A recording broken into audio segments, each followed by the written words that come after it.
La prédica de hoy se llama la herida de la humillación. Cuando hay una humillación, yo no sé si a ustedes les ha pasado, ¿sabe qué decía yo antes? ¿Verdad? Yo decía, hoy sí me hicieron sentir como cucaracha fumigada. ¿Verdad? Usted dice algo y plaga, lo hacen sentir a uno así. Y las personas que más lo hacen sentir a uno así y que más lo marcan son las personas que uno más quiere. Nuestros padres, nuestros familiares. ¿Verdad? Las personas, ¿verdad? A veces nuestra madre, ¿verdad? La persona que entre comillas o entre paréntesis, ¿verdad? Nos tiene que brindar una protección, una seguridad, ¿verdad? Pero hay madres que ni siquiera les gusta dar de mamar a los hijos porque, perdónenme, pero se les arruinan los pechos, ¿verdad? O sea, entonces, hay un rechazo, ¿no? O sea, no solo hay un espíritu, un rechazo hacia un menor, sino que también a causa de ese rechazo, ¿verdad? Hay una humillación. No servís para nada. Puede que sean esas palabras. No servís para nada. Mira cómo estás de gorda, fodonga o fodongo, ¿verdad? Mira, no sabes ni siquiera limpiarte los mocos de la nariz y andas buscando novia, novio. No sé qué palabras pudieron haber utilizado en su vida, pero que llegaron a marcar, ¿verdad? Para que usted se sintiera humillado o nos sintiéramos humillados. En mi caso, yo les he compartido, ¿verdad? Que muchas veces mi papá me trataba de homosexual. Cuando yo le pedía a mi papá un abrazo, él me decía, no, si no somos homosexuales, me decía. ¿Sí? ¿Verdad? Y yo le pedí un abrazo porque había hombres de la edad de mi papá que me pegaban y yo no tenía quien me defendiera.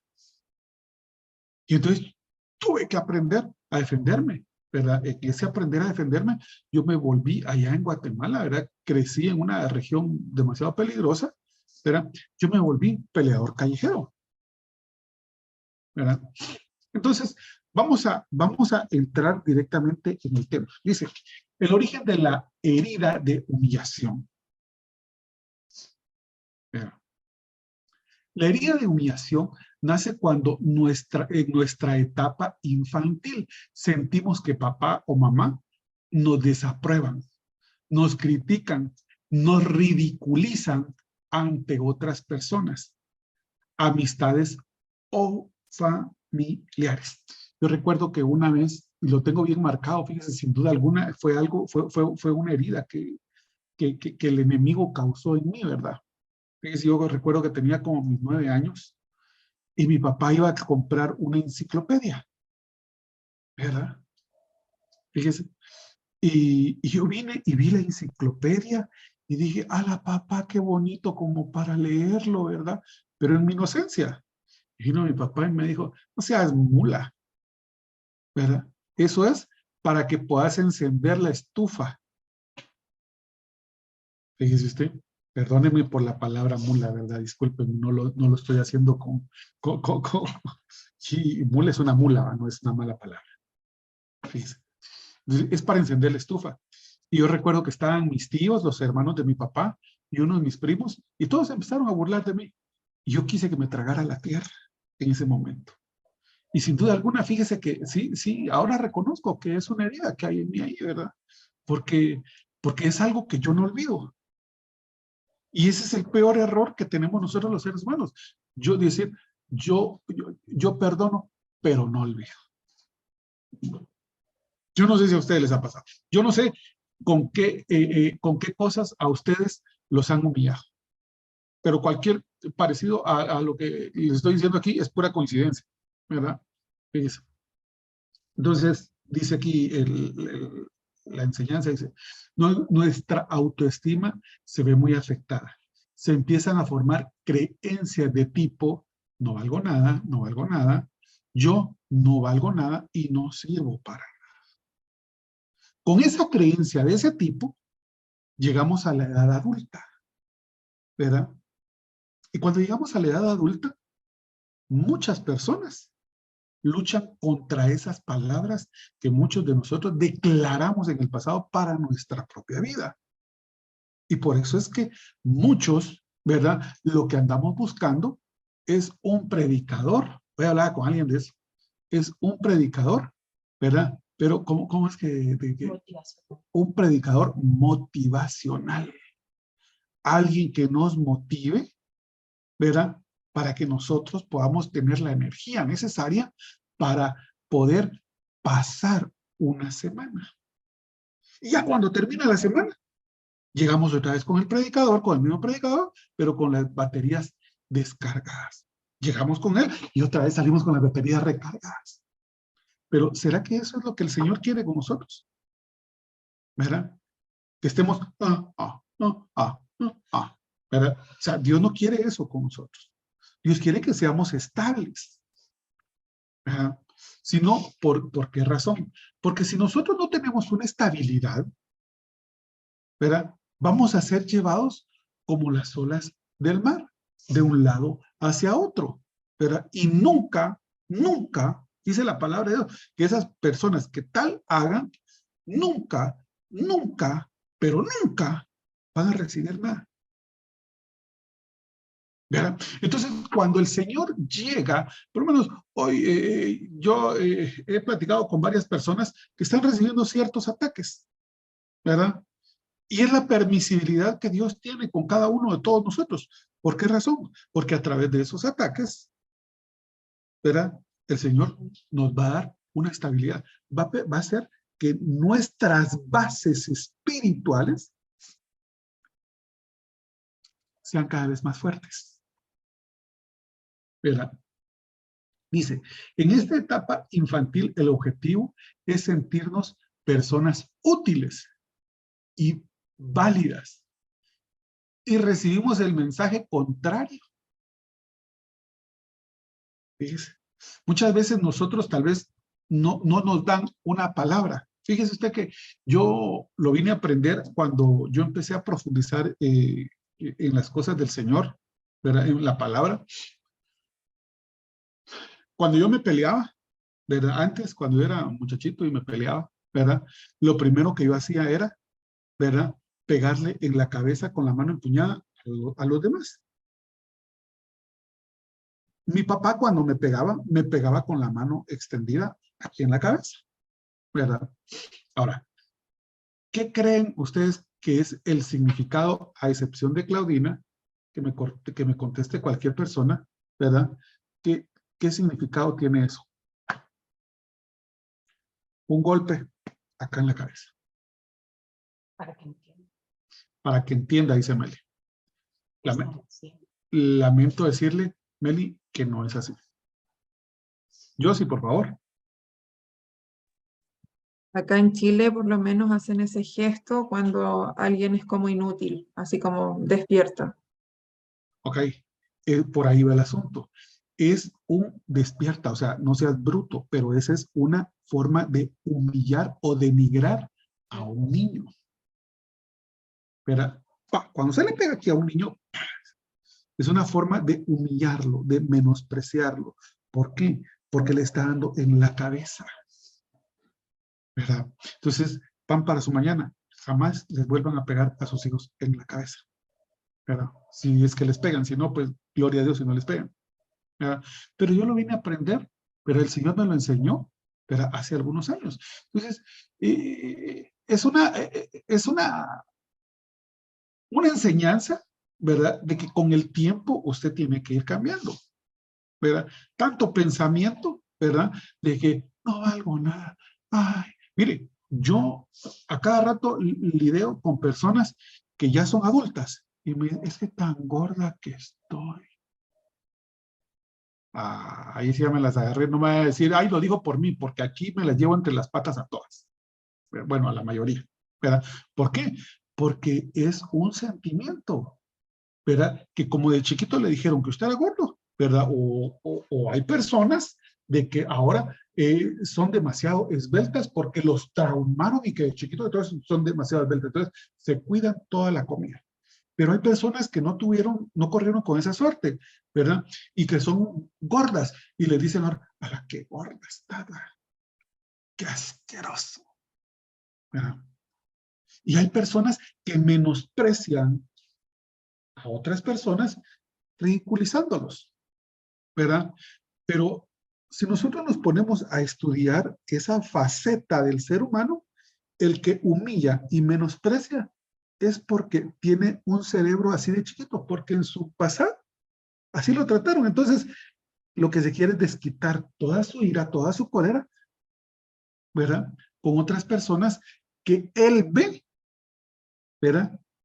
Que son inferiores, entre comillas, mentalmente, ¿verdad? Fíjense, ¿verdad? Entonces, quieren desprender toda su ira, todo su enojo y descargar todo eso. ¿Verdad? Ahora, vamos a ir al siguiente título. Dice, ¿cómo funciona la mente? La mente de quien sufrió la herida de humillación en la infancia. ¿Verdad? Fíjese, pues, ¿cómo es esto? Dice, olvida de sus propias necesidades, o sea, la persona se olvida de sus propias necesidades. No existe, se dedica en cuerpo y alma a complacer a otras personas. Quien se siente identificado con esto, ¿verdad? No me vaya a levantar, no me levante la mano, hombre. Se diga, o sea, pásese usted el escáner. Bueno, toda la vida yo he querido, ¿verdad? Querer ayudar y que las demás personas estén bien.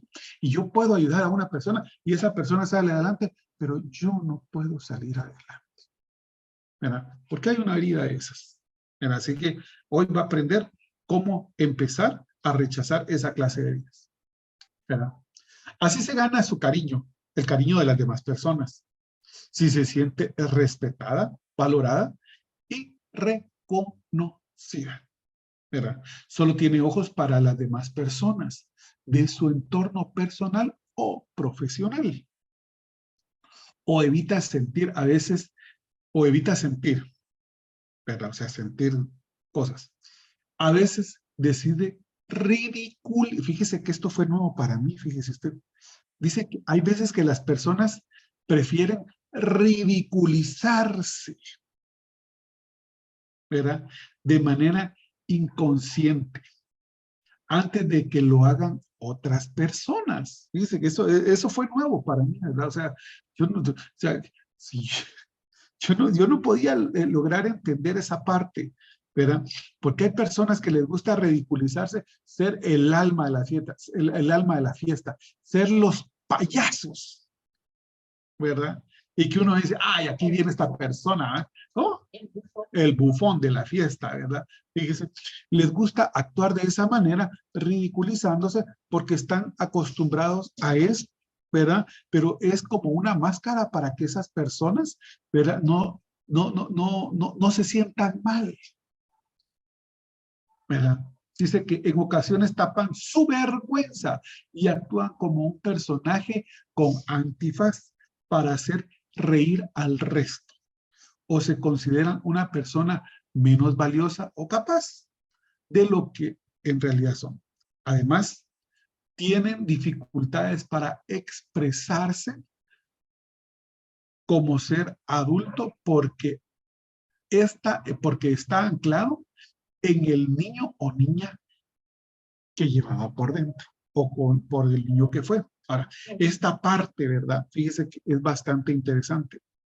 Yo no sé, usted se ha dado cuenta, bueno, sabemos que existen distinta diversidad de demonios y hay personas que tienen demonios de burla, ¿verdad? Que son los escarnecedores, ¿verdad? Es en esta parte exactamente, ¿verdad? Que salen a relucir esa clase de demonios, ¿verdad? Personas que les gusta burlarse de otros, ¿verdad? Queriendo mofarse, queriendo ridiculizar a otros, pero lo que están demostrando, ¿verdad? Es la pequeñez de su cerebro. Por eso, cuando hay personas así, ¿verdad? Es mejor, con todo respeto, ahí sí que se ganan el que uno los ignore, porque muchas veces se quieren ridiculizar ellos por lo que realmente es, o quieren ridiculizarlo a uno por lo que realmente ellos son. Entonces, la verdad es que da un poquito de lástima, ¿verdad? Ahora, entendiendo esto, ya uno puede llegar a entenderlo, ¿verdad? ¿Por qué es que actúan de esa manera? Dice, o le encanta la libertad y los placeres, ¿verdad? Los placeres, ya sean los placeres carnales, ¿verdad?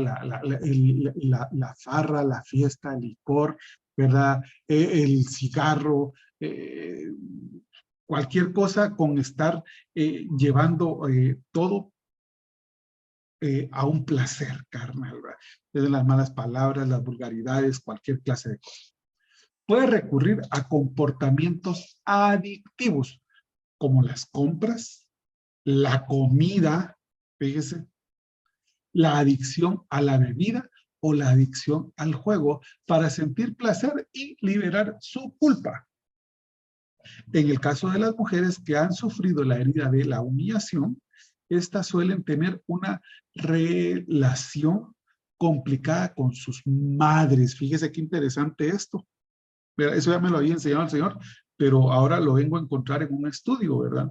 Dice, por lo regular, si usted, ¿verdad?, ha sido humillada, y si es mujer, por lo regular, o sea, tal vez no es una regla general, pero sí en un muy alto porcentaje, ¿verdad? Usted puede tener, ¿verdad?, una mala comunicación con su mamá. ¿Verdad? Estas suelen tener una relación complicada con sus madres y aparece también la emoción de vergüenza en su intimidad de pareja. ¿Por qué razón? ¿Verdad? Ahora, si usted, ¿verdad?, tiene vergüenza a que su pareja descubra su cuerpo, ¿verdad?, pues ahí tiene la causa. ¿Verdad? Ahora, el siguiente subtítulo dice, no valgo nada. Que es la falta de creencia que conecta con la herida de la humillación. Las heridas emocionales profundas que se pueden generar en la infancia nos llevan a desarrollar ciertas creencias. Queremos seguir sobreviviendo, solo que si creemos sin revisar nuestras creencias, la vida adulta se nos complica. En lo personal, dice, y en lo profesional. En el pensamiento no valgo nada, yo no valgo, es una de esas creencias, ¿verdad? Limitantes asociadas a la herida de la humillación. Te hicieron creer que no valías nada. Por esa razón, a muchas personas les cuesta que Dios ya las ha determinado como empresarias, ¿verdad? El no valgo nada, les cuesta, ¿verdad? Ir a enfrentar una realidad en la vida, porque es una humillación que les digan, no le voy a comprar ahora a usted.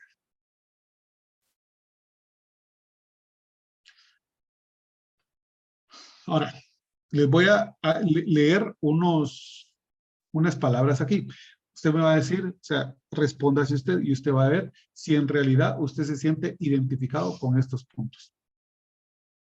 Piensa en modo fatídico. O sea, no voy a ser capaz. Voy a fracasar. Cedes la responsabilidad a otras personas. No se dan cuenta de quién soy en realidad. O quizás te comparas con ellas. Son mejores que yo.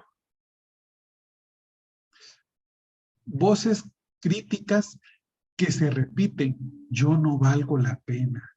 Yo no valgo la pena. ¿Verdad? Nadie me quiere. Todo mundo, ¿verdad?, me desprecia. Ahora vamos a un siguiente subtítulo. Dice, ¿sabes la consecuencia más grave? No, y no tomas acción. Ahora, estos pensamientos nos limitan a la hora de afrontar nuevas circunstancias y tomar acciones. Nos conectan con estados emocionales que nos desaniman, ¿verdad? Por esa razón, es decir, Fíjese que ahora entiendo por qué, por la razón. Yo puedo estar hablando con una persona el día de hoy, ¿verdad? Y me quedo feliz porque me dice, viera qué bien me siento. Pero más tardó en decirme, viera qué bien me siento, que en el diablo viniera y lo hiciera caer. Y después bien lo llama, ay, bien, hazla. Si bien, pregúntale, ¿cómo es posible que te diga que está bien, va? O sea, viene y dice, viene el Señor le dice, que diga amén, amén, amén. También tampoco hay que ser como aquellas personas, amén, pero ni siquiera ellos se lo creen. ¿Verdad? O no hacen nada para tener una fe activa. ¿Verdad? Prefieren decir, tengo fe, pero que esa fe sea pasiva. O sea, no hago nada. ¿Verdad? No, emociones como la vergüenza, la culpa y el miedo nos remueve y desgarra por dentro. O sea, ¿qué clase de miedos? Yo creo que solo con los miedos, ¿verdad? Como que habría que hacer otra enseñanza, ¿verdad? Porque ¿cuántos miedos no hay, ¿verdad? En el interior de las personas. Una infinidad, ¿verdad? El miedo a la soledad, el miedo al fracaso, el miedo a no poder hacer las cosas. El miedo a salir a veces de la casa. El miedo hasta de salir de la casa, dice, ¿verdad? Yo recuerdo que yo estaba en la universidad, ¿verdad? Y tenía compañeros y compañeras, ¿verdad? Que teníamos que hacer el examen así a máquina de escribir, el de notariado, ¿verdad?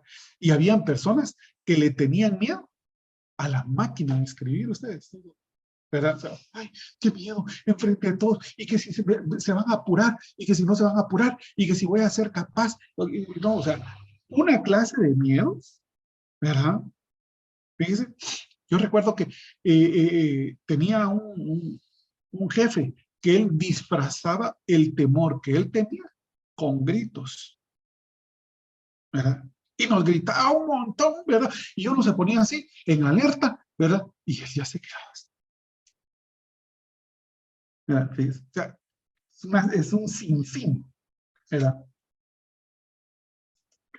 El miedo nos, dice, o el miedo, nos remueven y desgarran por dentro. Y el cuerpo lo siente y lo muestra. El estómago, el colon irritable, todo el sistema digestivo en general suelen ser avisos, en especial si te resulta difícil expresar lo que piensas y sientes. ¿Verdad? Un temor que todos lo confundimos, ¿verdad? Y dice, es que siento maripositas en el estómago porque va a venir mi novio, va a venir mi novia, ¿verdad? Es un temor a que esa persona llegue por el ¿qué van a decir los padres? ¿Será que les va a agradar? ¿Será que no les va a agradar? ¿Verdad? ¿O qué va a pasar con esta persona? Si tu subconsciente apoya la idea de no valgo nada, que es una falsa creencia, hará lo posible y lo imposible para demostrarte que efectivamente es así. ¿Verdad? El miedo al fracaso es uno de los mayores miedos en las personas. Cada vez con más frecuencia se detecta en las sensaciones del ser humano el miedo al éxito. Dígame quiénes se han sentido identificados por eso, con el miedo al éxito. Y yo creo que aquí, ¿verdad? Que aquí no hay persona que no me diga, yo no he tenido ese temor, ¿verdad? Porque solo me marca a una persona el Señor y me la marca bien fuerte, ¿verdad? Que es una persona que Dios la ha preparado mucho, mucho, mucho, mucho, mucho, me dice el Señor, pero le tiene un temor al fracaso y lo disfraza, me dice el Señor. Lo disfraza y es de las mujeres que están acá, dice el Señor. Cada vez con más frecuencia detecto en las sesiones el miedo al éxito. ¿Cierto? Dice, ¿cierto? Parece absurdo pensar que no merecemos una vida de éxito. Pero permítanme.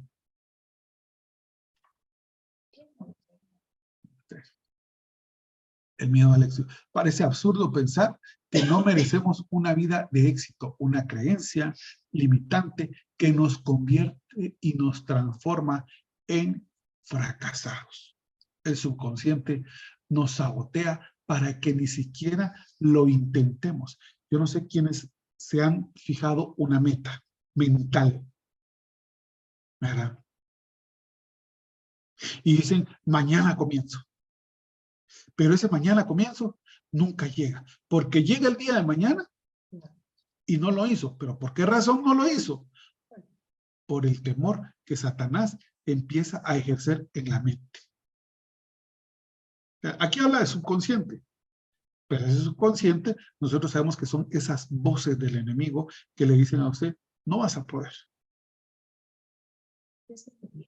¿Verdad? Es obvio, si no lo intentas, tampoco vas a fracasar, ¿verdad? Porque jamás lo intentaste, ¿verdad? Entonces volvemos a lo mismo que hemos estado hablando. El no, ya lo sabemos, ya lo conocemos, ¿verdad? De esta manera te convence, solo que te quedas como estabas, estancado. Y dejamos las promesas del Señor estancadas, bajo la cabecera, bajo la almohada, ¿verdad? Puedes seguir conformándote con la vida que tienes, sin duda. Mi propuesta es otra más retonadora. Es para personas valientes, porque excusen un poquito. Te animo a que reflexiones sobre todo aquello que te puede estar bloqueando tu nivel, ¿verdad? Es aquí hablan de subconsciente, ¿verdad? Pero es el nivel, ¿verdad? Que nosotros dejemos que Satanás nos siga bloqueando, ¿verdad? Que nos siga bloqueando o impidiendo la evolución. Punto número 1, tu infancia. Esos momentos en los que pudiste haber sentido esa herida de humillación sin juicio. Papá y mamá me hicieron lo mejor que pudieron. Además, tenían sus propias heridas de infancia. Y es algo que yo siempre he querido entender. Porque mi papá jamás habla de su infancia. Los que hablan de su infancia son mis tíos, los hermanos de él. Dicen que mi papá fue un hijo muy consentido. En aquel entonces, ¿verdad? Comerse una hamburguesa era un lujo. Y de los 8 hermanos que eran, solo a mi papá le daban hamburguesa, fíjese usted. O solo a mi papá le daban ceviche. Y los demás hermanos, ¿verdad? Tienen un rencor o guardan un rencor en contra de mi papá, como usted no tiene idea, porque mi papá es el consentido. Mi papá llegó a ser el consentido de mis abuelos. Entonces, hay un rencor en contra de él, ¿verdad? Pero para que él haya actuado de la manera que actuó con nosotros, con mi hermano el grande, ¿verdad? Yo no veo la razón de tanta herida con él.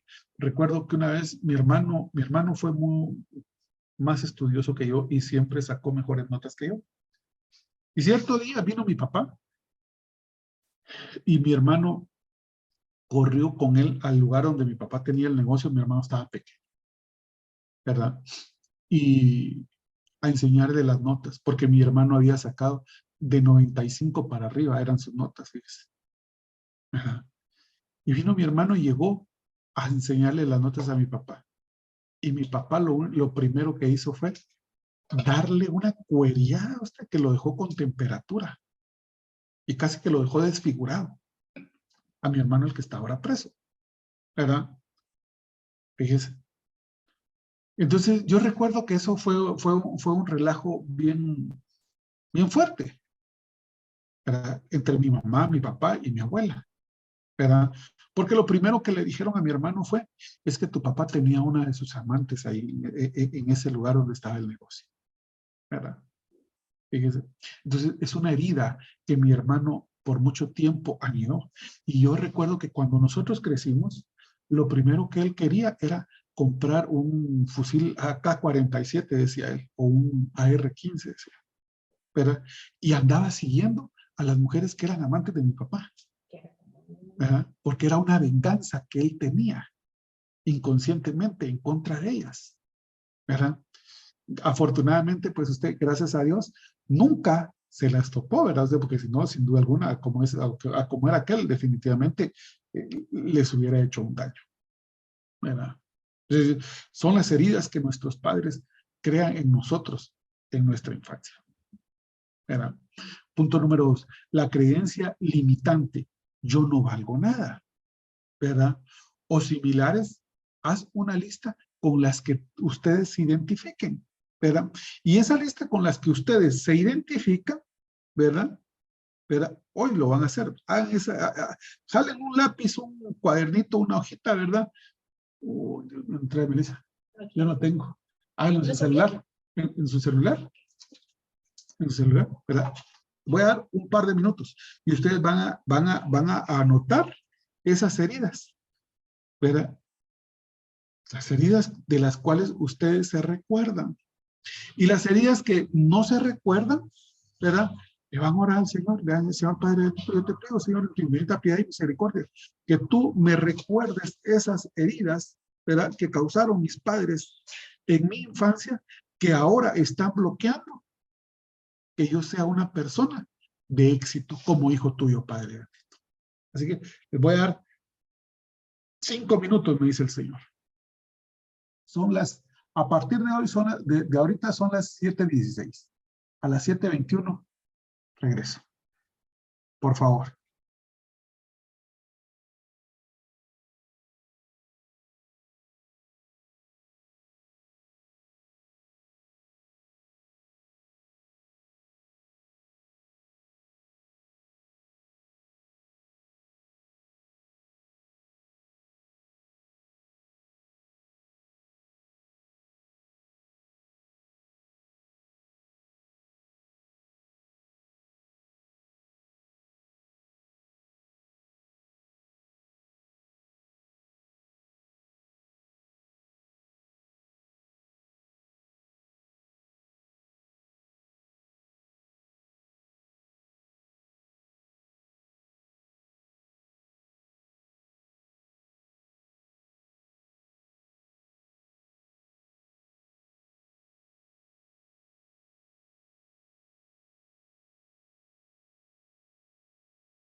Amén.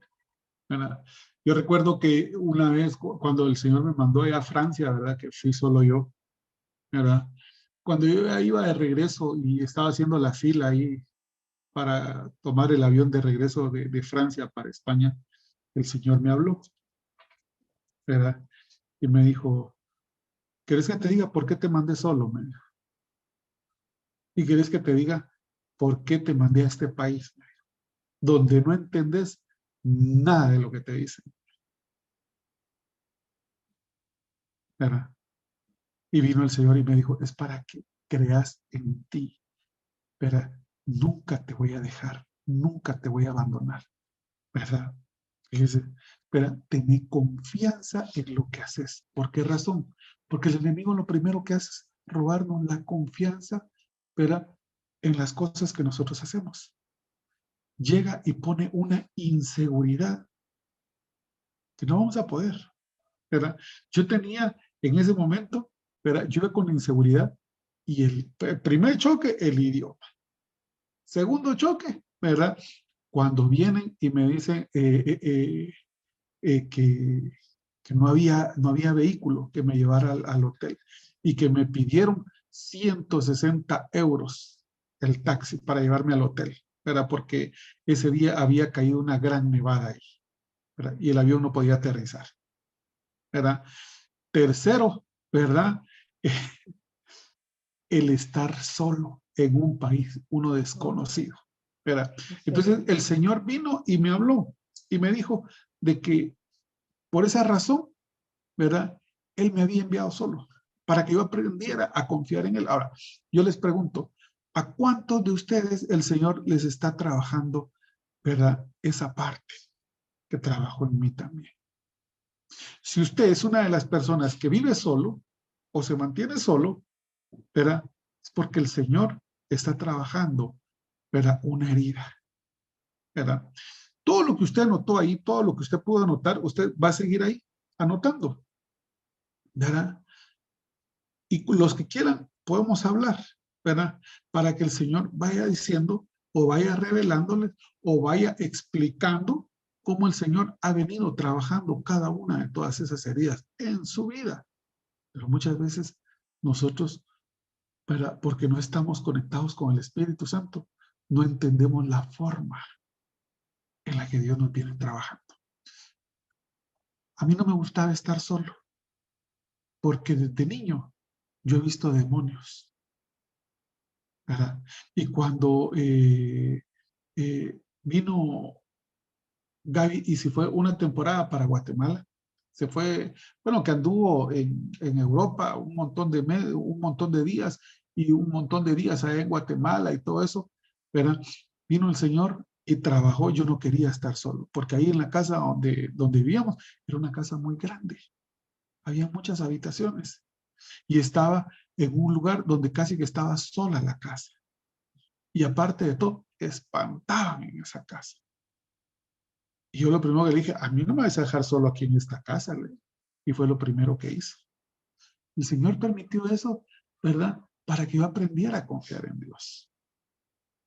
Si usted es una de esas personas parecidas a mí, ¿verdad? Bienvenido al club, ¿verdad? Que va a tener que entender la forma en la que el Señor sana cada una de esas heridas. ¿Oyeron? Vamos a orar. Pero así que por favor, inclinen su rostro. Padre nuestro que estás en el cielo, bendito Señor, Dios Todopoderoso, hoy vengo delante de ti, Padre Santo, dándote gracias por todo lo que tú haces en nuestras vidas, Padre Santo. Hoy, Jehová, yo te pido, Señor Padre bendito, que a través de esta camarita, Señor, tú toques la mente, el corazón de cada uno de todos los hermanos que están acá reunidos, Padre bendito. Padre Santo, en el nombre de tu Hijo amado Jesucristo. Que seas tú, Padre Santo, ministrando esa mente, ese corazón, Padre Santo, sacando de ellos, Señor, en el nombre de tu Hijo amado Jesucristo, yo ato, ligo y echo fuera todo espíritu de tristeza, de soledad, de angustia, de depresión, Padre Santo, en el nombre de tu Hijo amado Jesucristo, Señor, Padre Santo. Hoy, Padre bendito, yo te pido, Señor, Padre Santo, en el nombre de Jesucristo, que tú que pones en el corazón y en la mente el hacer y el no hacer, Padre Santo, yo te pido, Señor, que tú pongas el hacer y el querer ser liberados de todas esas cargas, de todos esos espíritus, Señor, a mis hermanos, Señor, y a mi persona, Padre Santo. Que podamos reconocer, Padre bendito, que tú nos des esa visión espiritual, Padre Santo, para poder reconocer todo lo que el enemigo ha venido a trabajar en nuestras vidas, Señor. Y que hoy nosotros, Señor Dios Todopoderoso, decidamos, Padre Santo, dar la lucha, Señor, Padre bendito. Te lo pido, Señor, en el nombre de tu Hijo amado Jesucristo, Padre Santo.